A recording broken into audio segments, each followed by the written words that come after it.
ঈসাখান আজ গোশে দিল বায়াদ শোনদ, ঈসাখান আজ গোশে দিল বায়াদ শোনদ, গোশে গুলই জানা দারাদ হিচে সোদ, গোশে গুলই জানা দারাদ হিচে সোদ, গোশে সেরবা जुमला हैवन हमदमत, गोशे सेरबा जुमला हैवन हमदमत, गोशे सेलमक सूसे नसल आदमत, गोशे सेलमक सूसे नसल आदमत। আল্লামা রুমি রহমাতুল্লাহি আলাইহি বলেন, ইসখান আজ গোশে দিল বা ইয়াদ শুনুদ, এই কথাটি কর্ণ দ্বারা শ্রবণ করে তাকে করতে হয়, এই কথাটা অন্তরের কর্ম দিয়া শ্রবণ করতে হয়।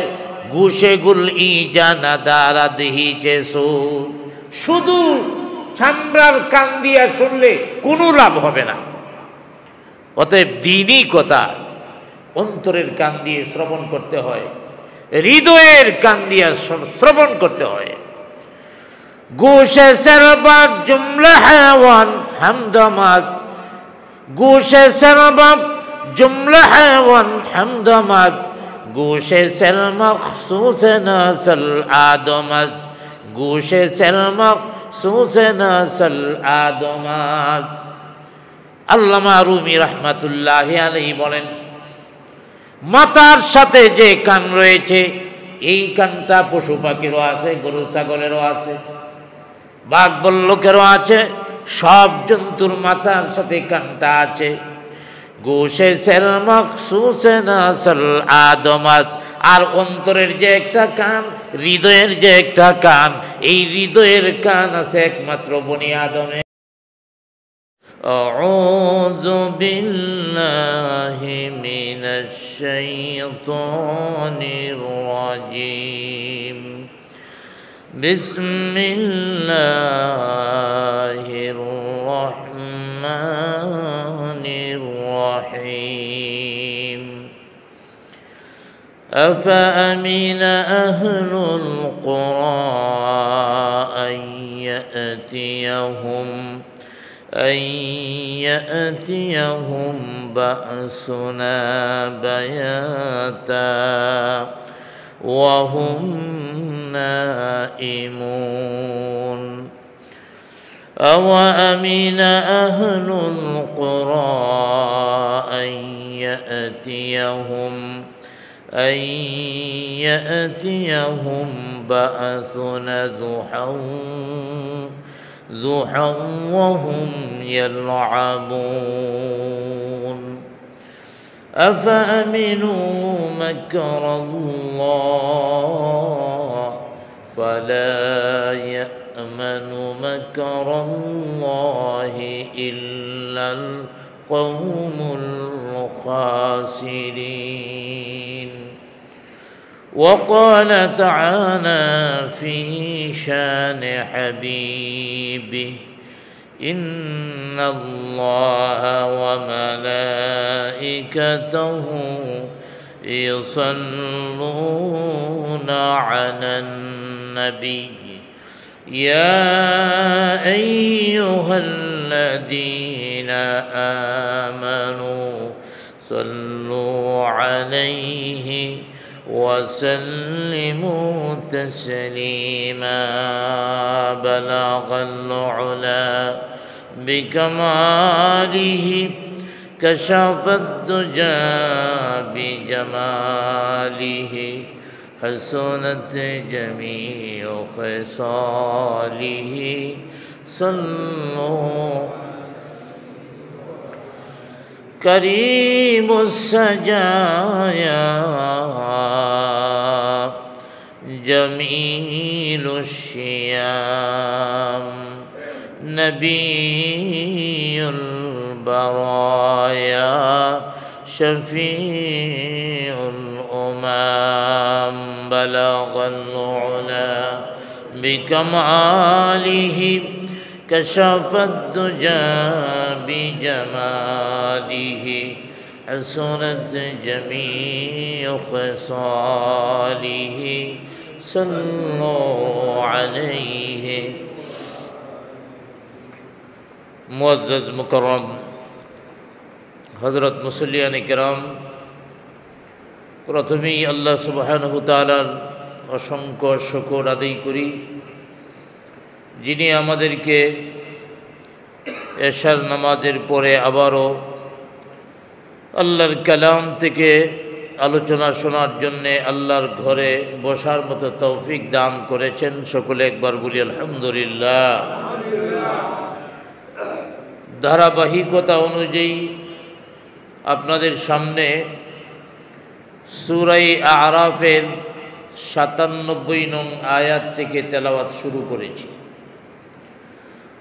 অতএব সূরা আরাফের ৯৭ নং আয়াত থেকে ১০২ নং আয়াত, মোট ৬টি আয়াত সম্পর্কে আজকে আলোচনা করা হবে। অতএব প্রতিটি কথা যেন আমরা আমলের নিয়তে বলতে পারি, শুনতে পারি। আল্লাহ পাক তৌফিক দান করুক, সকলে বলি আমিন। বিগত আয়াতগুলির মধ্যে আল্লাহ রাব্বুল আলামিন অনেকগুলি ঘটনা আলোচনা করেছেন। হযরতে নূহ আলাইহিস সালাম এবং তার জাতি সম্পর্কে আলোচনা করা হয়েছে। কওমে সামুদ সম্পর্কে আলোচনা করা হয়েছে। কওমে লূত সম্পর্কে আলোচনা করা হয়েছে। কওমে সালেহ সম্পর্কে আলোচনা করা হয়েছে। অনেকগুলি ঘটনা আলোচনা করার মূল বিষয় ছিল তারা যেন শিক্ষা নিতে পারে, পূর্ববর্তী ঘটনাগুলি থেকে যেন মানুষ শিক্ষা নিয়ে বর্তমান সময়ের তাওহীদ এবং রিসালাতের শিক্ষা গ্রহণ করতে পারে।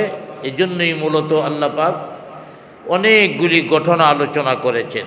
এরপরে গত সপ্তাহে সূরা আরাফের ৯৬ নং আয়াতের মধ্যে আল্লাহ পাক বান্দার ব্যাপারে বলেছেন যে যেহেতু অনেকগুলি সম্প্রদায় ধ্বংসের আলোচনা হয়েছে, এখন আল্লাহ পাক বলছেন, আহারে মানুষেরা জনপদবাসী যদি ঈমান আনত, নেক আমল করত, তাইলে আমি তাদের ধ্বংস করতাম না, বরং কি করতাম, আসমান থেকে তাদের জন্য আমি নিয়ামতের দরওয়াজা খুলে দিতাম, জমিন থেকে তাদের জন্য নিয়ামতের দরওয়াজা খুলে দিতাম। এর বিনিময়ে আকাশ থেকে প্রচুর বৃষ্টি হতো, রহমতের বৃষ্টি, জমিন থেকে অনেক ফসলাদি উৎপন্ন হতো, এতে করে তাদের সম্পদ এবং সন্তানাদি বেড়ে যেত। কিন্তু দুর্ভাগ্য হলো তারা এতগুলি ঘটনা সংঘটিত হওয়ার পরে, নিজের চোখে ধ্বংসাবশেষ দেখার পরেও তারা ঈমান আনল না এবং নবীদের বিরোধিতাই করে গেল।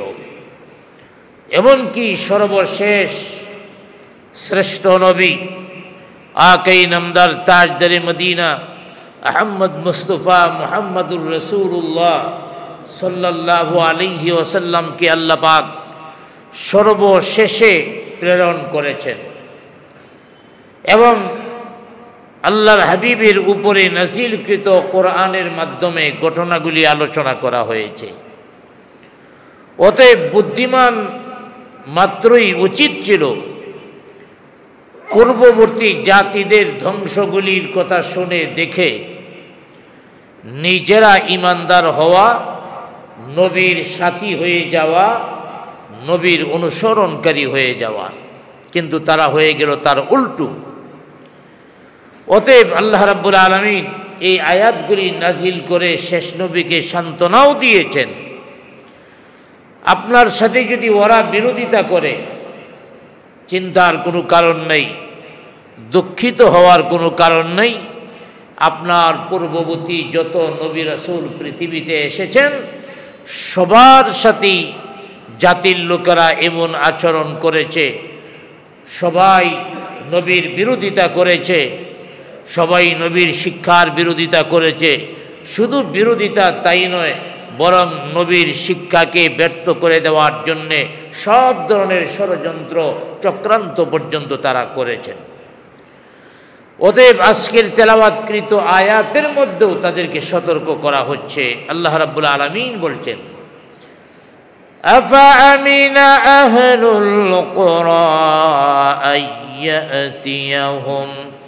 আইয়াতিয়াহুম বা'সুনা বায়াতা। জনপদবাসী তারা কি নিরাপদ হয়ে গেছে? আইয়াতিয়াহুম বা'সুনা বায়াতা, তাদের ঘরের মধ্যে আমার আযাব পৌঁছে যাবে, তাদের ঘরের মধ্যে আমার আযাব পৌঁছে যাবে। ওয়াহুম নাইমুন, তারা থাকবে ঘুমন্ত। ঘুমন্ত অবস্থায় আমার আযাব আইসা তাদের গ্রাউ করবে, এরপরেও কি আমার আযাবকে ভয় করবে না? আল্লাহ রাব্বুল আলামিন সতর্ক করছেন যে রাতে ঘুমায় থাকবা, হঠাৎ করে আযাব আয়া তোমাদের শেষ করে দিবে। অনেকেই আবার বুঝতে পারে তাইলে আযাব মনে হয় রাতের বেলায় আসে না, দিনের বেলায়ও আসতে পারে। এরপরের আয়াতে বলেছেন, আওয়া আমিনা আহলুল কুরা আইয়াতিয়াহুম বা'সুনা দুহাও ওয়া হুম ইয়ালআবুন। তোমরা কিসে এত নিঃসংকোচ এবং সন্দেহ ছাড়া, ভয় ভীতিহীন ছাড়া তোমরা বসে আছো? আমার আযাব দিনের বেলায় আসতে পারে, দুহান দিনের বেলায়। ওয়াহুম ইয়ালআবুন, তখন তোমরা থাকবা খেলাধুলায়, বিভিন্ন ক্রীড়া কৌতুকে মত্ত থাকবা, আর হঠাৎ করে আল্লাহর আযাব এসে তোমাদেরকে শেষ করে দেবে।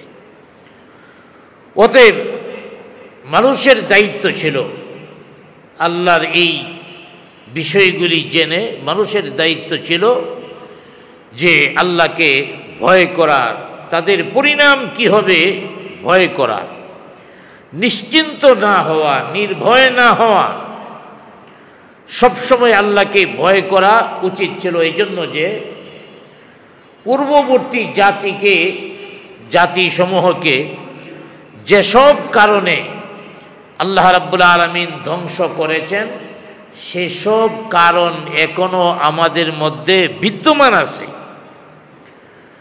পূর্ববর্তী জাতিগণ যে অন্যায় কারণে, যে পাপ করার কারণে ধ্বংস হয়েছিল, আমাদের চিন্তা করার দরকার এই ধরনের অন্যায় পাপ আমাদের দ্বারা তো সংগঠিত হচ্ছে, এরপরও আমরা নিশ্চিন্তায় নিঃসংকোচে নির্ভয়ে কেমনে এই প্রতবষ্টতার মধ্যে লেগে থাকব? অতএব মানুষের উচিত দ্রুত এই অন্যায় থেকে ফিরে আসা এবং আল্লাহকে ভয় করা, আল্লাহর কাছে ক্ষমা চাওয়া, আর নিঃসংকোচ হয়ে, নিশ্চিন্তিত হয়ে, নির্ভয় হয়ে যারা বসে থাকবে, এদের ব্যাপারে আল্লাহ পাক বলছেন, বোকা মানুষ ক্ষতিগ্রস্ত ছাড়া নিশ্চিন্ত কেউ হতে পারে না, নির্ভয় হতে পারে না। আল্লাহ পাক এর পরের আয়াতের মধ্যে বলেছেন, আফাআমিনু মাকরাল্লাহ ফালা ইয়ামানু মাকরাল্লাহি ইল্লাল কওমুল খাসিরুন।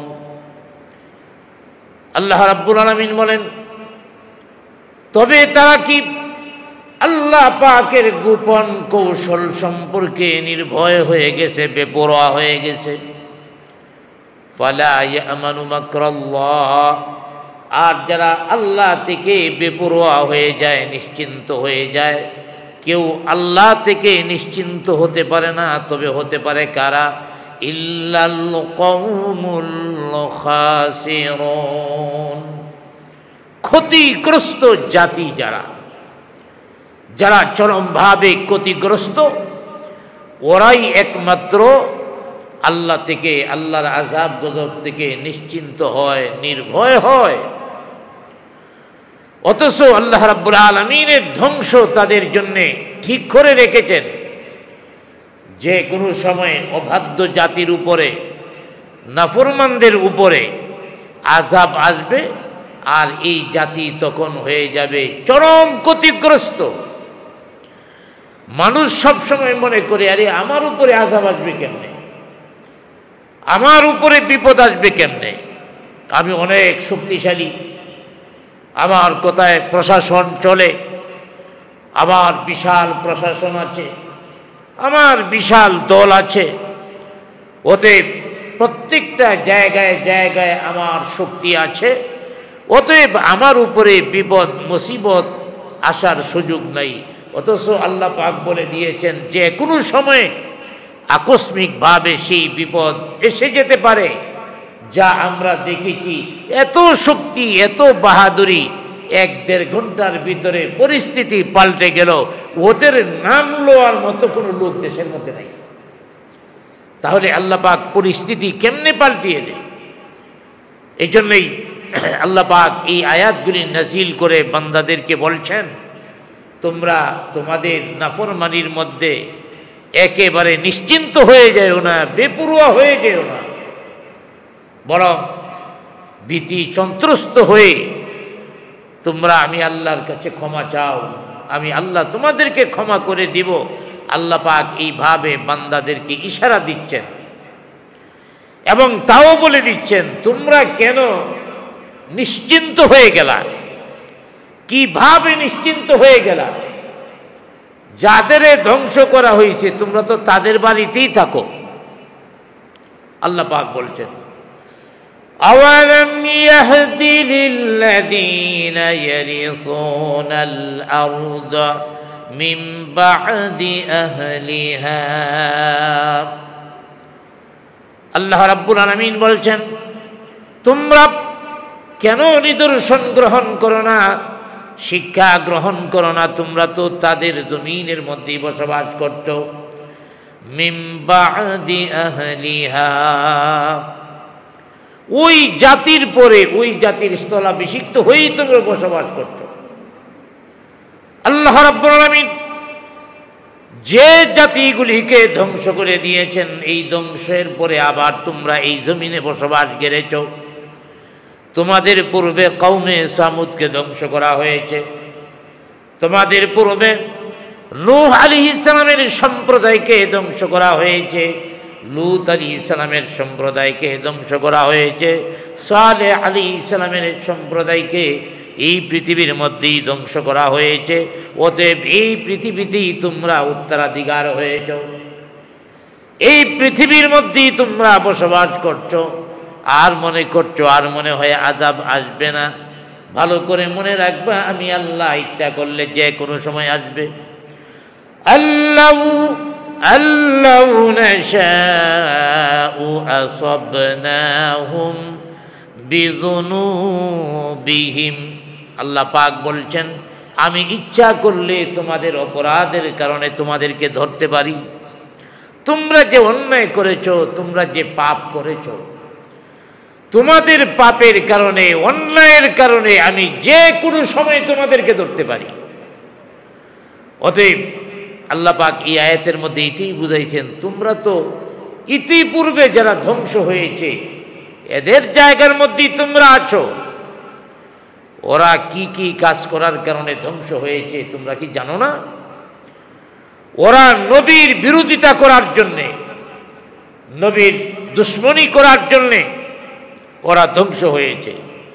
তোমরাও যদি তোমাদের নবীর সাথে বিরোধিতা করো, তোমাদের নবীর সাথে দুশ্মনী করো, তাহলে পূর্ববর্তীদের উপরে যে শাস্তি এসেছিল এই শাস্তি তোমাদের উপরেও আসবে। আল্লাহ পাক জাতিগতভাবে তোমাদেরকেও ধ্বংস করতে পারেন। অন্য জায়গার মধ্যে আল্লাহ পাক বলেন, ইয়াশা ইউযহিবুকুম ওয়া ইয়াতি বিখালকিন জাদীদ। আল্লাহ পাক বলেন, আমি যদি ইচ্ছা করি তোমাদের পরিবর্তে আমি আবার নতুন জাতিকে আনতে পারি। আবার ভাইয়েরা, বর্তমান পৃথিবীর মধ্যে যারা আছে তাদেরকে ধ্বংস করে নতুন জাতি পৃথিবীতে আনার ক্ষমতা আল্লাহর আছে না নাই? তাই আল্লাহ পাক তো তোমাদের অপরাধের কারণে তোমাদেরও ধ্বংস করে দিতে পারেন। এই বিষয়টা কেন তোমরা বুঝো না? আল্লাহ পাক এই আয়াতগুলির দ্বারা এই কথাই বোঝাচ্ছেন এবং এটাও বলছেন পূর্ববর্তীরাও নবীর বিরোধিতা করেছিল, ধ্বংস হয়েছে, তোমরাও বিরোধিতা করতেছ, তোমাদেরও শাস্তি হবে। 1 নম্বর শাস্তি দুনিয়াতেই শুরু হয়ে গেছে। কি শাস্তি? যারা সত্যকে প্রত্যাখ্যান করে, নবীগণকে যারা মিথ্যাবাদী বলে, সত্যকে বুঝার পরেও যারা সত্যকে অস্বীকার করে, আল্লাহ রাব্বুল আলামিন বলেন তাদের দুনিয়ার মধ্যে কি হবে? ওয়ানাতবাউ আলা কুলুবিহিম, আল্লাহ রাব্বুল আলামিন বলেন তাদের অন্তরকে আমি মোহরাঙ্কিত করে দিব, তাদের অন্তরের মধ্যে আমি তালা মেরে দিব। ফাহুম লা ইয়াসমাউন, যার কারণে তারা কিছুই শুনবে না। অর্থাৎ আল্লাহ রাব্বুল আলামিন তাদের অন্তরের মধ্যে মোহর মেরে দিবেন, মোহর, যার কারণে তারা নবীদের কথা অন্তর দিয়ে আর শুনে না। আর মোহরটা আল্লাহ পাক কেন লাগাবেন? অন্তরে তালা কেন লাগাবেন? তাদের অপরাধের কারণে, নবীর বিরোধিতা করার কারণে, নবীর সাথে দুশমনি করার কারণে, নবীকে মিথ্যাবাদী বলার কারণে আল্লাহ রাব্বুল আলামিন তাদের অন্তরের মধ্যে মোহর মেরে দিবেন। তখন এই লোকগুলি দেখবেন আমাদের মুসলমান নামদারি, দ্বীনের কথা বললে তাদের অন্তরে রেখাপাত করে না, তাদের কানে ঢুকে না। তাদের কানে না ঢোকার কারণটা কি? আসলে কানটা দরকার ছিল হৃদয়ের কান। মানুষ কান দিয়ে যা শ্রবণ করে 2 ধরনের। একটা হলো হৃদয় দিয়ে শ্রবণ করা, ওহির শিক্ষা যদি কেউ, নবুয়াতের শিক্ষা যদি কেউ হৃদয় দিয়া শ্রবণ করে তাদের হৃদয়ে প্রবেশ করে। আর চামড়ার কান দিয়া যদি শ্রবণ করে, এই শ্রবণে তার কোনো লাভ হয় না। এই ব্যাপারে জালালউদ্দিন রুমি রহমাতুল্লাহ আলাইহি চমৎকার একটা কবিতা লিখেছেন। ইসখানাদ গোশে দিল বায়াদ শোনদ, ইসখানাদ গোশে দিল বায়াদ শোনদ, গোশে গুলই জানাদারাদ হিচে সদ, গোশে গুলই জানাদারাদ হিচে সদ, গোশে সেরবা जुमला हैवन हमदमात, गोशे सरबा जुमला हैवन हमदमात, गोशे सलमक सूसे नसल आदमत, गोशे सलमक सूसे नसल आदमत। আল্লামা রুমি রহমাতুল্লাহি আলাইহি বলেন, ইসখন আজ গোশে দিল বা ইয়াদ শুনুদ, এই কথাটি কর্ণ দ্বারা শ্রবণ করে তাকে করতে হয়। এই কথাটা অন্তরের কর্ম দিয়া শ্রবণ করতে হয়। গুশে গুল ই জানা দ্বারা দেহিছে সুদ, শুধু চামড়ার কান দিয়া শুনলে কোনো লাভ হবে না। অতএব দ্বীনি কথা অন্তরের কান দিয়ে শ্রবণ করতে হয়, হৃদয়ের কান দিয়া শ্রবণ করতে হয়। গোশে সরবাব জুমলা হায়াওয়ান হামদমাত, গোশে সরবাব জুমলা হায়াওয়ান হামদমাত, গোশে সেল মখসুস নসল আদমাত, গোশে সেল মখসুস নসল আদমাত। আল্লামা রুমি রহমাতুল্লাহি আলাইহি বলেন, মাথার সাথে যে কান রয়েছে এই কানটা পশু পাখিরও আছে, গরু ছাগলেরও আছে, বাঘ বল্লকেরও আছে, সব জন্তুর মাথার সাথে কানটা আছে। গোশে সেল মখসুস নসল আদমাত, আর অন্তরের যে একটা কান, হৃদয়ের যে একটা কান, এই হৃদয়ের কান আছে একমাত্র বনি আদমের। আদম সন্তানের হৃদয়ের কান আছে। আর যত জন্তু আছে সবার মাথার সাথে যে কানটা তা হেইডে আছে, যার কারণে তারা শুনতে পায়, হৃদয়ে রেখাপাত করে না। জন্তুকে ওয়াজ করলে এই ওয়াজ তার অন্তরে ঢুকবে না, কারণ হৃদয়ের কান তার নাই, চামড়ার কান আছে। আমরাও শুধু এই চামড়ার কানে শুনলে হবে না, হৃদয়ের কানে শুনতে হবে। এই জন্যই আল্লাহ পাক অনেক নবী রাসূলদের ঘটনা আলোচনা করেছেন। এরপরের আয়াতের মধ্যেও আল্লাহ পাক বলে দিচ্ছেন কেন এত নবীর ঘটনা আলোচনা করলেন। তিলকাল কুরআন নাকুসু আলাইকা মিন আনবাইহা ওয়ালাকাদ জাআতুহুম রুসুলুহুম বিল বায়িনাত। আল্লাহ রাব্বুল আলামিন বলেন, হ্যাঁ নবী, আপনার কাছে আমি অসংখ্য নবী রাসূলদের ঘটনা আলোচনা করেছি। ওয়ালাকাদ জাআতুহুম রুসুলুহুম বিল বায়িনাত। যারা এই জমিনের মধ্যে অসংখ্য সত্য প্রমাণ নিয়ে এসেছিলেন, যারা সত্য প্রমাণ দিয়েছিলেন, মুজিজা প্রদর্শন করেছিলেন। মুজিজা মানে অলৌকিক ঘটনা। অসংখ্য নবীগণ মুজিজা পর্যন্ত দেখিয়েছেন, সত্য প্রমাণ দিয়েছেন এক নাম্বার। দ্বিতীয় নাম্বার, এই সত্যকে গ্রহণ করার জন্যে মুজিজা প্রদর্শন করেছেন। কেমন মুজিজা? হযরতে মূসা আলাইহিস সালাম মুজিজা দেখিয়েছেন। তার লাঠি যখন ছাড়লেন, হযরতে মূসা আলাইহিস সালামের লাঠি বিশাল আকারের সাপ হইয়া অন্যান্য জাদুঘরের সবগুলি সাপকে খেয়ে ফেলল। হযরতে ইব্রাহিম আলাইহিস সালাম মুজিজা প্রদর্শন করেছেন। ইব্রাহিম আলাইহিস সালামকে আগুনের মধ্যে ফেলল। কাফের বেঈমানেরা হযরতে ইব্রাহিম আলাইহিস সালামকে আগুনের মধ্যে ফেলল।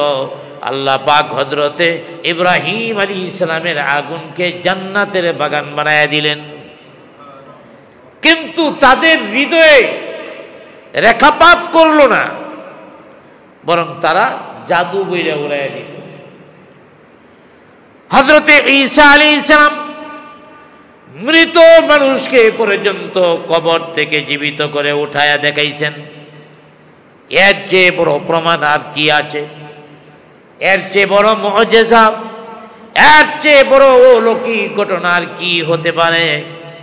মৃত মানুষকে জীবিত করে দেখিয়েছেন, এরপরও ঈসা আলাইহিস সালামের জাতি তার কথা মানল না। সর্বশেষ নবী, নবীদের নবী, শ্রেষ্ঠ নবী, আখিরি নবীর তাজদারে মদিনা আহমদ মুস্তাফা মুহাম্মদুর রাসূলুল্লাহ সাল্লাল্লাহু আলাইহি ওয়াসাল্লাম হাতের শাহাদত আঙ্গুল দ্বারাতে ইশারা করেছেন, চাঁদ দ্বিখণ্ডিত হয়ে গেছে। সুবহানাল্লাহ বলেন। এর চেয়ে বড় মুজিজা আর কি হতে পারে? এদের সামনে এর চেয়ে মহা সত্য আর কি হতে পারে? যখনই নবীগণ তাদের সামনে এই মুজিজা অলৌকিক ঘটনা প্রদর্শন করেছেন, তখনই তারা হয়তো জাদু বা পাগল, জাদুঘর বা পাগল এগুলি বলে তারা উড়িয়ে দিয়েছে, নবীদের থেকে দূরে সরিয়ে রয়েছে, নবীদের কথা মানে নাই। এই জন্য আল্লাহ পাক বলেন, কাযালিকা ইয়াতবাউল্লাহু আলা কুলুবিল কাফিরিন। আল্লাহ পাক বলেন, এমনি ভাবে আমি কাফের বেঈমানদের অন্তরের মধ্যে আমি তালা মেরে দিয়েছি, তাদের অন্তরের মধ্যে আমি মোহর মেরে দিয়েছি। এই মোহরের কারণে তারা আর সত্যের দিকে আসবে না। আবার ভাইরা, আল্লাহ রাব্বুল আলামিন নিজেই বলে দিয়েছেন, কিছু সংখ্যক মানুষ এমন যাদের অন্তরে আমি মোহর মেরে দিয়েছি, তাদেরকে যতই দাওয়াত দেন তারা আপনার দাওয়াত মানবে না। আমাদের নবীকে সান্ত্বনা দিচ্ছেন, তারা এর পূর্বে হযরতে মূসা আলাইহিস সালামের দাওয়াত মানেনি, ইব্রাহিম আলাইহিস সালামের দাওয়াত মানেনি। ঈসা আলাইহিস সালামের দাওয়াত মানেনি, পূর্ববর্তী সমস্ত পয়গম্বরদের দাওয়াত তারা মানেনি, আপনার দাওয়াতও তারা মানবে না, বরং তারা বেপরোয়া হয়ে যাবে। এজন্য আল্লাহ পাক এর পরের আয়াতের মধ্যে বলছেন, ওয়ালা ওয়াজাদনা লিআকসারিহিম মিন আহদিন ওয়া ইন ওয়াজাদনা আকসারাহুম লাফাসিকিন। আল্লাহ রাব্বুল আলামিন বলছেন, ওয়ামা ওয়াজাদনা লিআকসারিহিম মিন আহদিন, আমি অধিকাংশ মানুষকেই তাদের অঙ্গীকারের উপরে পাই নাই, অধিকাংশ মানুষকেই তাদের অঙ্গীকারের উপরে পাই নাই। ওয়া ইন ওয়াজাদনা আকসারাহুম লাফাসিকিন, পেয়েছি নাফরমানির মধ্যে, পথভ্রষ্টতার মধ্যে, পাপাচারের মাধ্যমে। এখানে আল্লাহ পাক বুঝাইছেন অঙ্গীকারের মধ্যে পাই নাই মানে সমস্ত মানুষকে রূহের জগতে আল্লাহ পাক অঙ্গীকার নিয়েছেন। অঙ্গীকার আল্লাহ পাক অঙ্গীকার বা প্রতিশ্রুতির উপরে অনেক লোককেই পায় নাই। এর অর্থটা কি? আলমে রহা বা রূহের জগতের মধ্যে আল্লাহ পাক একটা অঙ্গীকার নিয়েছিলেন। আল্লাহ তাআলা সমস্ত রূহদেরকে একত্রিত করে আল্লাহ পাক বলেছিলেন, আলাস্তু বিরাব্বিকুম, আমি কি তোমাদের রব নই? কি জবাব দিবে? সমস্ত রূহগুলি লাজবাব হয়ে গেল। কোন রূহ কোন জবাব দিতে পারতেছিল না। এই প্রশ্নের জবাব কি হবে কোন রূহের জানাও ছিল না। কিন্তু সর্বপ্রথম একটা রূহ তিনি আওয়াজ দিলেন, আল্লাহর সাথে সর্বপ্রথম কথা বললেন। সেই রূহটাকে, সেই রূহটা সাধারণ রূহ নয়, আমাদের নবীর রূহ, আমাদের নবীর রূহ। জুড়ে বলি আলহামদুলিল্লাহ। আমাদের নবী আকাই নামদার তাজদারে মদিনা আহমদ মুস্তাফা মুহাম্মদুর রাসূলুল্লাহ সাল্লাল্লাহু আলাইহি ওয়াসাল্লামের রূহ ওই রূহ জগতে সর্বপ্রথম মুখ করলেন। সর্বপ্রথম সমস্ত রূহের পক্ষ থেকে মুখ খুললেন, সমস্ত রূহের নেতৃত্ব দিলেন। নেতৃত্ব দিয়া তিনি কি বললেন? বালা, হ্যাঁ। তখন সমস্ত রূহগুলি বলেছিল, ক্বালু বালা, হ্যাঁ আপনি আমাদের রব। একটা জিনিস ভালো করে বুঝতে হবে, আলমে আর ওয়াহার মধ্যে রূহের জগতে যেদিন আল্লাহ পাক প্রশ্ন করেছিলেন, আলাস্তু বিরাব্বিকুম, আমি কি তোমাদের রব নই? সেদিন কথা বলার মতো কোনো রূহ ছিল না। সেদিন আমাদের নবী মুহাম্মদুর রাসূলুল্লাহ সাল্লাল্লাহু আলাইহি ওয়াসাল্লাম নেতৃত্ব দিয়েছিলেন। অর্থাৎ বোঝা গেল আমাদের নবী দুনিয়ার মধ্যে সে শুধু নেতৃত্ব দিয়েছেন, বিষয়টা এমন নয়, আলমে আর ওয়াহার মধ্যেও আমাদের নবী নেতৃত্ব দিয়েছেন। জুড়ে বলি সুবহানাল্লাহ। যেখানে হযরতে আদম আলাইহিস সালামের রূহ ছিল, হযরতে নূহ আলাইহিস সালামের রূহ ছিল, হযরতে ইব্রাহিম আলাইহিস সালামের রূহ ছিল, সমস্ত মানুষের রূহ ছিল, সেই জগতের মধ্যেও আমাদের নবী নেতৃত্ব দিয়েছেন। আবার দুনিয়াতে জন্মগ্রহণ করার পরে মদিনা নামক রাষ্ট্র করে নেতৃত্ব শুরু করেছেন। আমার ভাইয়েরা, তাহলে বোঝা গেল আমাদের নবীর নেতৃত্ব রূহ জগতেও ছিল, আমাদের নবীর নেতৃত্ব দুনিয়াতেও ছিল। জুড়ে বলি সুবহানাল্লাহ। আবার ভাইয়েরা, আমরা তো এমন নবীর আদর্শ গ্রহণ করেছি যে নবীর নেতৃত্ব শুধু দুনিয়াতে নয়, যে নবীর নেতৃত্ব আলমে আর রূহের মধ্যেও হয়েছিল। আবার ভাইয়েরা, এখন যারা বলে ইসলামে রাজনীতি নাই, যারা বলে ইসলামের নামে রাজনীতি করা যাবে না, আরে আমরা তো রাজনীতি করি, আমরা তো আদর্শ মানি মুহাম্মদুর রাসূলুল্লাহ সাল্লাল্লাহু আলাইহি ওয়াসাল্লামের আদর্শ। আবার ভাইয়েরা, আমরা তো এমন নেতাকে মানি যে নেতা নেতৃত্ব দিয়েছেন দুনিয়াতে আবার যে নেতা নেতৃত্ব দিয়েছেন আলমে আরওয়াহার মধ্যেও, আবার যে নেতা নেতৃত্ব দিবেন জান্নাতের ভিতরেও। আবার ভাইরা, আর যারা ইসলামের রাজনীতি নাই বলে, নবীর আদর্শে রাজনীতি নাই বলে তাদের যদি জিজ্ঞাসা করা হয় আপনাদের নেতা কোন দেশের মধ্যে নেতৃত্ব দিছে, আপনাদের নেতা হয়তো কিছু থিওরি বের করেছে, আপনার নেতার নেতৃত্ব অল্প সময়ের জন্য, আপনার নেতৃত্ব যদি উপরের দিকে যাওয়া যায় তাহলে হয়তো কারো রাজনীতি মাও সেতুঙ্গের সাথে মিলবে, কারো রাজনীতি লেনিনের সাথে মিলবে, কারো রাজনীতি স্টেলিনের সাথে মিলবে। আবার ভাইরা, এইভাবে বর্তমান পৃথিবীর কিছু কাফেরের সাথে মিলবে, যাদের নেতৃত্ব দুনিয়াতেও ছিল না, আগেও ছিল না, আখিরাতেও থাকবে না। অতএব আমরা তো এমন আদর্শ গ্রহণ করতে হবে, এমন রাজনীতি গ্রহণ করতে হবে, এমন লোককে নেতা মানতে হবে যার নেতৃত্ব ছিল আলমে আরওয়াহাতে, যার নেতৃত্ব ছিল দুনিয়াতে, যার নেতৃত্ব চলবে জান্নাতে। সব জায়গার মধ্যে যার নেতৃত্ব, তার আদর্শ আমরা মানব না কেন? এই বিষয়টি আল্লাহ পাক বলেছেন যে আমি অনেককেই অঙ্গীকারের উপরে পাই নাই, অর্থাৎ ওই যে আলমে আরওয়াহায় অঙ্গীকার নিয়েছেন ওখানে সবাই বলছে ক্বালু বালা। হযরতে আব্দুল্লাহ ইবনে আব্বাস রাদিয়াল্লাহু তাআলা আনহু থেকে বর্ণিত আছে, তিনি বলেন আলমে আরওয়াহার মধ্যে যারা মুমিন তারা প্রকৃতপক্ষে আল্লাহকে, আল্লাহর সাথে অঙ্গীকার করেছে, ক্বালু বালা, এই কথা বলছে। আর যারা কাফের বেঈমান, দুনিয়াতে আইসা কাফের হয়েছে, ওরা আলমে আরওয়াহার মধ্যেও অন্তর দিয়া ক্বালু বালা বলে নাই, বরং ওখানেও তারা শুধু জবান দিয়া বলছে।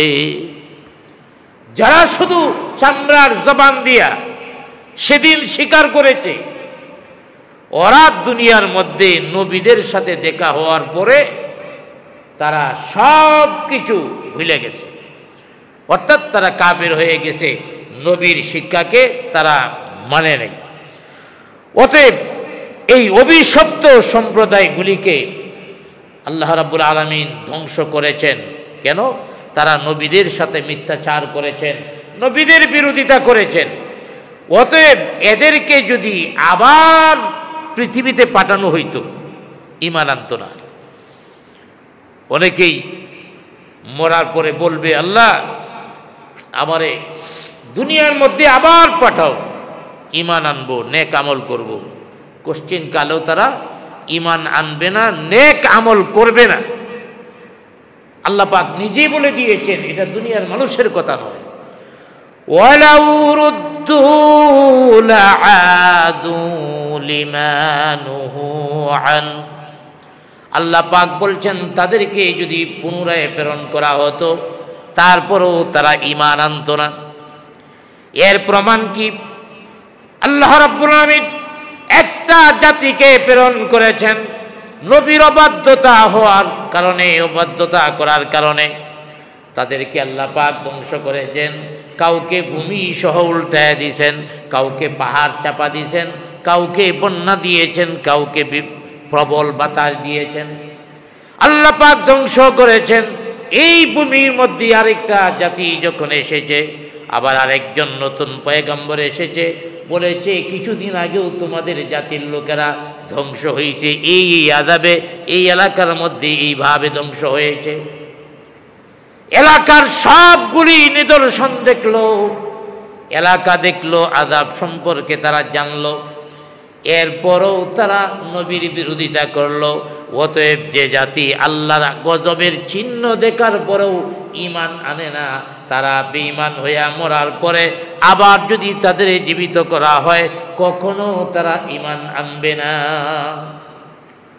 বরং এদের একটাই ডায়লগ ছিল, সেটা হলো নবীদের বলতো, কাউকে বলছে মৃত্যু, আবার কাউকে বলছে জাদুঘর। আল্লাহ পাক অন্য জায়গার মধ্যে বলে দিয়েছেন, মা আতাল্লাযীনা মিন ক্বাবলিহিম মির রাসূলিন ইল্লা ক্বালু সাহিরুন আও মাজনুন। আল্লাহ পাক বলেন, আপনার পূর্বে যত নবী রাসূল পৃথিবীর মধ্যে এসেছে, ইল্লা ক্বালু সাহিরুন আও মাজনুন, তার জাতির লোকেরা বলেছে সাহিরুন মানে জাদুঘর, আও মাজনুন অথবা পাগল। হ্যাঁ নবী, আপনার জাতির লোকেরা যদি আপনাকে পাগল ডাকে, আপনার জাতির লোকেরা যদি আপনাকে জাদুঘর ডাকে, আপনি দুঃখিত হওয়ার কিছুই নাই। পূর্ববর্তী নবীদের উম্মতরাও তাদের জাদুঘর বলছে, তাদের পাগল বলেছে। আমাদের নবীকে সান্ত্বনা দিচ্ছেন, আমাদের নবীকেও একদলে পাগল সাব্যস্ত করার জন্য চেষ্টা করেছে। প্রথম জাদুঘর, জাদুঘর বললে মানুষে বুঝে লাগবে এগুলি জাদুর কথা না, তাইলে আমরা তাকে পাগল বলি। পাগল বললেও বুঝবে না এগুলি পাগলামির কথা না, এরপরে একটা বলতে তো হবে। সিদ্ধান্ত নিয়েছে যে আপাতত হজের মৌসুমে পাগল বলে চালায় দিই। বিভিন্ন দেশ থেকে হজ করার জন্য লোকজন মক্কায় আসবে, লোকেরা এসে যদি মুহাম্মদ আমিনের কথা শুনিয়া, আর তার কথা শুনলে তো হৃদয়ে চলে যায়। আমরা তো আক্রোশ নিয়ে চলি, আমরা মানি না ব্যক্তিগত আক্রোশের কারণে। মুহাম্মদ আমিনকে যদি মানি তাহলে আমাদের মর্যাদা থাকে না, নেতৃত্ব থাকে না, কর্তৃত্ব থাকে না।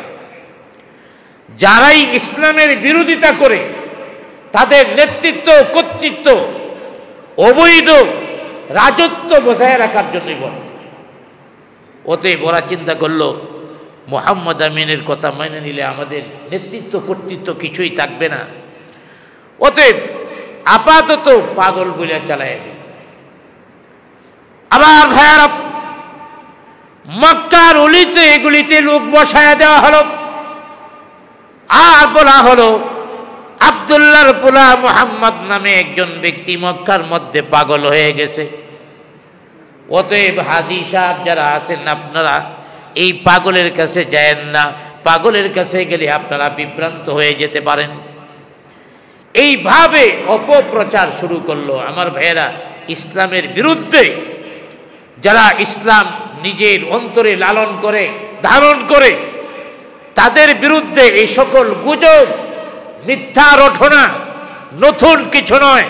পৃথিবী সৃষ্টি হওয়ার পর থেকেই এই রটনা চলছে, মিথ্যা প্রচারণা চলছে, এখনো আছে না নাই?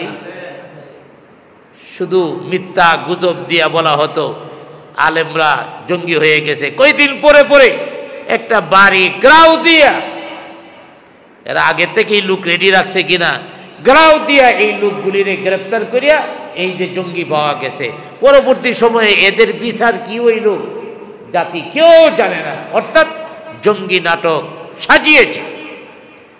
এইভাবে জঙ্গি নাটক সাজিয়ে আলেম ওলামাদের হেনস্থ করেছে, আলেম ওলামাদের বেইজ্জতি করেছে, হাত করা লাগায়া, ধান্দা বেরি লাগায়া আদালতে উঠাইছেন। এখন আপনাদের হাতে আলেম ওলামাদের থেকে হাত বেরি খইলা, ধান্দা বেরি খইলা আপনাদের হাতে লাগায়া দিতে, এখন কেমন লাগে চিন্তা করে দেখেন। এর আগে রাজনৈতিক নেতাদের এইভাবে হ্যান্ডকাপ লাগানো হতো না, ডান্ডা বেরি লাগানো হতো না। আপনারা লাগানো শিখাইছে। মানজাদ্দা ফাওয়াজাদা, যে যা চায় তাওই পায়। আপনারা লাগাইছেন ডান্ডা বেরি। এখন আল্লাহ পাক ওইগুলি আলেম ওলামাদের হাত থেকে খুলে আপনাদের হাতের মধ্যে লাগাই দিয়েছেন। এর চেয়ে বড় বাস্তব বিচার আর কি আছে? আমরা কওমে সামুদ, কওমে নূহ, কওমে লূত এগুলি তো দূরে, এর চেয়ে নগদ আর কি হতে পারে? যারা বেপরোয়া হয়ে যায়, নাফরমান হয়ে যায়, ইসলামের বিরুদ্ধে অবস্থান নেয়, তাদের কি অবস্থা হয় এটা তো আমাদের মাঝেই দৃষ্টান্ত আছে। এরপরও আমরা শিক্ষা গ্রহণ করি না কেন? সবচেয়ে বড় বিষয় হলো আমরা এই দৃষ্টান্তগুলি শুনি কিন্তু শিক্ষা গ্রহণ করি না।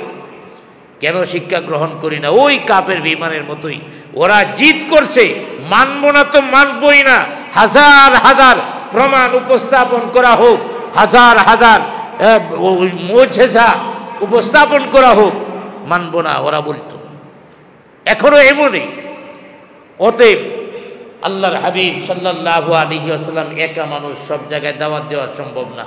এখন ওদের দাওয়াতটাই নবীদের পক্ষে এসে গেছে। সুবহানাল্লাহ বলেন। যাকেই বলা হয় মক্কার মধ্যে একজন পাগল হইছে, তার কাছে যায় না। এবার বেটায় মনে মনে কয়, তাইলে পাগলটারে একটু দেখেই যাই। এখন যদি আমি বলি পার্শ্বের বাসার মধ্যে একটা বাঘ আটকায় রাখা হয়েছে, আপনারা কেউ যায়েন না, সুইটে আপনাদের উপরে আক্রমণ করতে পারে। আমার তো মনে হয় বাসায় যাওয়ার আগে এইদিকে শুধু সবাই আগে বাঘটার দিকে নয়। অর্থাৎ নিষিদ্ধ বিষয়ের উপরে মানুষের আগ্রহ বেশি।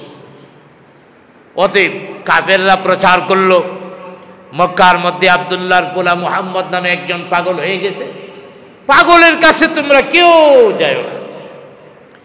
লোকেরা কয় তাইলে তারে একটু দেখেই যাই। আসা শুরু হলো। একজন বড় ডাক্তার চিন্তা করলো, চিকিৎসা করিয়া কত পাগল বালা করলাম, মক্কার মধ্যে একটা পাগল নিয়ে এত টেনশনের মধ্যে আছে, আমি যাইয়া দেখি চিকিৎসা করে যদি পাগলটারে ভালো করতে পারি তাইলে আমি হয়ে যাবো আন্তর্জাতিক ডাক্তার। এখন তো তার দেশের মধ্যে ডাক্তার, বিদেশে আইসা একটা রুগী বালা করিয়া বালানো বিরাট কিছু। অতএব চেষ্টা করি দেখি। ওই ডাক্তার অনুসন্ধান শুরু করল, আব্দুল্লাহর পোলা মুহাম্মদ আমিনকে কোথায় পাওয়া যাবে। খুঁজতে খুঁজতে একবারে যাইয়া একজন সুদর্শন মানুষ তার সামনে দাঁড়ায়া ওই ডাক্তার জিজ্ঞাসা করে, ভাই আব্দুল্লাহর পোলা মুহাম্মদ আমিনকে চিনেন? কয় হ্যাঁ চিনি। তার বাড়ি চিনেন? হ্যাঁ চিনি। তার বাড়িতে আমাকে নিয়ে যাইতে পারবেন? কয় পারবো। ডাক্তারে মনে মনে কয় যাক, তাইলে সন্ধান পেয়ে গেছি, আর কোনো অসুবিধা নাই, যাব চিকিৎসা করব, ভালো করে বলাম। আবার ভাইয়ারা, ওই ডাক্তার যাকে বলেছে, যার কাছে আমাদের নবীর সন্ধান চায়, তিনি আর কেউ নন, তিনি আমাদের নবী মুহাম্মাদুর রাসূলুল্লাহ সাল্লাল্লাহু আলাইহি ওয়াসাল্লাম। এবার আমাদের নবী তাকে নিয়ে যাচ্ছেন নবীর বাড়ির দিকে। কতটুকু দূরে, আর কই তো কাছাকাছি চলে এসেছি। নবীর বাড়িতে নিয়ে বসাইছেন। ওই লোক কই? দেখা হবে, আপনি বসেন। ভিতরে যাইয়া আপ্যায়নের জন্য কিছু ফল ফ্রুট নিয়ে আসলেন, তার সামনে দিলেন। ডাক্তার তো পেরেশান হয়ে আছে, কখন রুগী দেখবে আর ভালো করবে।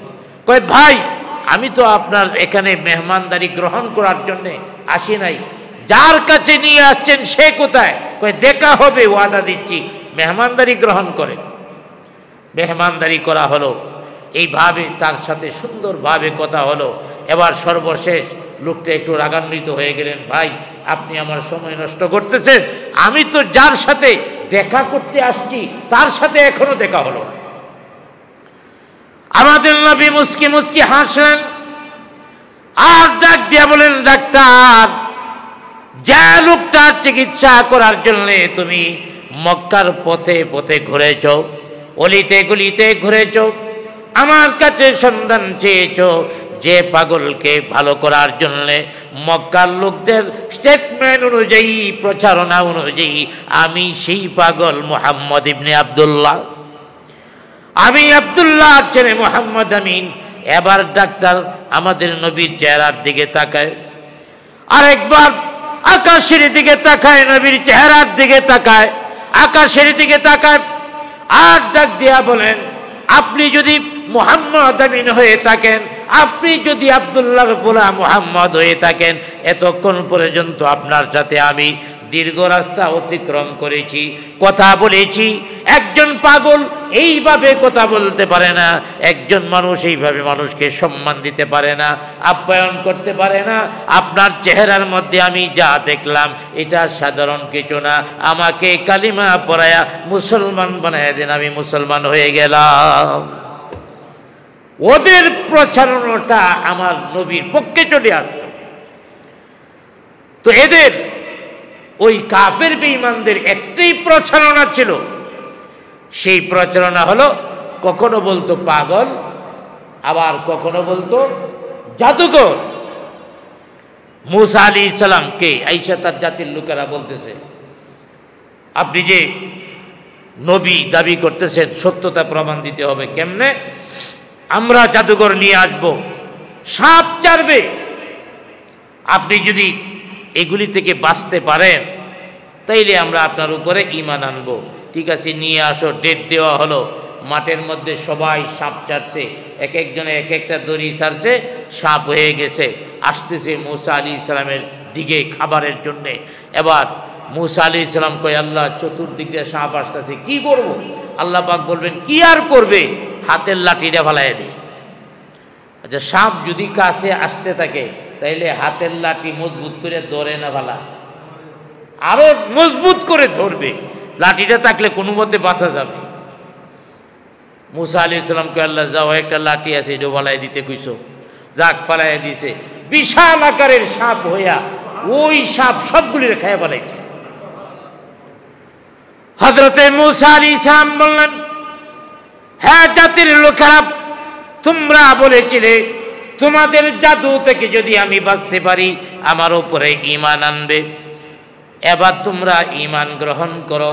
মূসা আলাইহিস সালামের লোকেরা, জাতির লোকেরা বলল, আপনি আমাদের মধ্যে সবচেয়ে বড় জাদুঘর হয়ে গেছেন। ওরাও জাদুঘর, তবে আপনি আরো বড় না, যার কারণে আপনার সাথে ওদের জাদু ম্লান হয়ে গেছে। তাহলে পৃথিবীর মধ্যে আল্লাহ পাক বলে দিয়েছেন ওদের দুইটা ডায়লগ, একটা হলো জাদুঘর আর একটা হলো মজনুন। এগুলি নবীদের বেলায় বলেছেন। আর এখন নতুন নতুন শব্দ আবিষ্কার করেছে, সেগুলি কি জঙ্গিবাদ, মৌলবাদ, এগুলি বের করছে। আমার ভাইয়েরা, জঙ্গিবাদ কি ওর তো মনে হয় নিজেরাও জানে না, মৌলবাদ কি ওর তো নিজেরাও জানে না, কিন্তু এই শব্দগুলি তৈরি করেছে শুধু মুসলমানদের জন্যে। ওরা যদি সন্ত্রাসের জন্যে জঙ্গিবাদ কায়েম করে থাকে, তাহলে আপনারা বলেন আমেরিকা, ইসরায়েল, ইন্ডিয়া, এদের চেয়ে বড় সন্ত্রাসী পৃথিবীর মধ্যে আছে? তাহলে ওরা বড় জঙ্গিবাদ হওয়ার কথা ছিল, কিন্তু না। ওরা সন্ত্রাসী করলে ওইটারে জঙ্গিবাদ বলা হয় না। ওরা যদি গুলি করে মারে, এটা জঙ্গিবাদ না, জঙ্গি না, এটা হলো বন্দুকধারী, বন্দুকওয়ালা। গুলি করে মারছে বন্দুকওয়ালা। আর যদি একজনের উপরে আক্রমণ হয়, হ্যাঁ একটা তাপ্পরও দে মৌলানা সাহেব, এইটা হয়ে যায় জঙ্গিবাদ। এই হলো আমাদের দেশের অবস্থাও। আমাদের দেশের অবস্থাও যে খুব ভালো এমন নয়। আমাদের দেশের মধ্যেও এখনো দিনখানা অনেক চেয়ারের মধ্যে বসা আছে। একটা হলো রাতখানা, আর একটা হলো দিনখানা। দিনখানা কোনগুলি? যেগুলি চেয়ারের মধ্যে বইসা বইসা বিচারের নামে অবিচার করে, যারা বিচারের নামে বিভিন্ন সিটিতে মেয়র ঘোষণা করে, পক্ষান্তরে মৌলানা সাহেব মেয়র হবে এক জায়গায়, ওখানে আমার ভাইয়েরা মামলাই খারেজ করে দেয়। একই বিষয়, একজনের মেয়র বানাইল আর একজনের দরখাস্তকেই খারেজ করে দিল। আমার ভাইয়েরা, তাইলে এই দিন কানারা যতদিন পর্যন্ত চেয়ারের মধ্যে থাকবে ততদিন পর্যন্ত সুবিচার, ন্যায় বিচার কেউ পাবে না। আর বাংলাদেশের মধ্যে এই যে বৈষম্য বিরোধী আন্দোলন হয়েছে, আমার ভাইয়েরা, যতই আন্দোলন হোক, আন্দোলন হয়েছে, আরো হবে, কিন্তু মনে রাখবেন সবচেয়ে বৈষম্যের অধিকারী উলামায়ে কেরাম। আমাদের বাংলাদেশের মধ্যে এর চেয়ে বৈষম্য আর কোথায় আছে? আমার ভাইয়েরা, যারা চাকরির জন্য বেতন কম, রাস্তায় যায় দাঁড়ায় কয় বেতন বাড়াইয়া দেন। মেল ফ্যাক্টরির শ্রমিকরা রাস্তায় দাঁড়ায়া বেতন বাড়ান, সুযোগ সুবিধা বাড়ান। তারপরে বেসরকারি রেজিস্টার্ড স্কুলের শিক্ষকরা আসে, আনসাররা আসে, রিক্সাওয়ালারা আসে, বিভিন্ন দল দাবি জানাইতে পারে, একটা গ্রুপই দাবি জানাইতে পারে না, সেটা হলো আলেম ওলামা। কোনোদিন রাস্তায় দাঁড়ায় কইছে আমার বেতন বাড়ান? আওয়াজ দিয়ে বলেন, বলছে নাই। ওলামায়ে কেরামদের সাথে সবচেয়ে বেশি বৈষম্য হয়। বেতনের দিকে যদি তাকান, উলামায়ে কেরামের বেতন কত, সুযোগ সুবিধার দিকে যদি তাকান হবে না। আমার ভাইয়েরা, সর্বশেষ তো দেখলেন আজকের আদালতের রায়, ওখানেও একজন মৌলানা, যার কারণে তারে ঘোষণা দেওয়া যাবে না, ওই এক বেটায় কুষ্টিয়াতে 2200 ভোট পায় মেয়র হয়ে গেছে। নির্বাচনের সময় 2200 ভোট পাইছিল, এই লোক মেয়র ঘোষণা হয়ে গেছে। বাংলাদেশের মধ্যে একটা তিলিস্মাতি চলছে এগুলি। আসলে বৈষম্য বিরোধী বলেন আর যাই বলেন, একটা জিনিস মনে রাখবেন, যতদিন পর্যন্ত আল্লাহর জমিনে আল্লাহর দ্বীন কায়েম না হবে ততদিন পর্যন্ত ন্যায় বিচার সহ শান্তি পাওয়া সম্ভব নয়। ঠিক কিনা জুড়ে বলেন? শান্তি পাওয়া যাবে না, ন্যায় বিচার পাওয়া যাবে না, কারণ দিন কানারা চেয়ারের মধ্যে বসে আছে। অতএব এই দিন কানারা বিদায় হবে একমাত্র ইসলাম বাস্তবায়নের মাধ্যমে। আল্লাহর কাছে দোয়া করুন, চেষ্টাও করতে হবে, দোয়াও করতে হবে, আল্লাহ তুমি তোমার জমিনের মধ্যে দিন কায়েম করো। শুধু দোয়া কইরা বসে থাকলে চলবে না, প্রতিটা মানুষ দিন কায়েমের জন্যে চেষ্টা করতে হবে, সাধনা করতে হবে। এর জন্য যদি আমার নিপীড়ন ভোগ করতে হয়, জুলুমের শিকার হতে হয়, অসুবিধা নাই। এর আগে নবীগণেই জুলুমের শিকার হয়েছে, নবীদের উপরে অনেক নির্যাতন হয়েছে, নিপীড়ন হয়েছে, অনেক নবীদেরকে জবাই করা হয়েছে, অনেক নবীদের দেহটাকে 2 টুকরা ছিঁড়ে 2 টুকরা 2 ভাগ করা হয়েছে, অনেক নবীদেরকে শহীদ করে দেওয়া হয়েছে। আপনি আমি আর কি? তারাও আল্লাহর জমিনে আল্লাহর দ্বীন কায়েমের জন্যে সংগ্রাম করে গিয়েছে। আমরাও যতদিন পর্যন্ত জীবিত থাকব আল্লাহর জমিনে আল্লাহর দ্বীন কায়েমের জন্যে সংগ্রাম করব। আল্লাহ পাক আমাদেরকে কবুল মঞ্জুর করুক, সকলে বলি আমিন।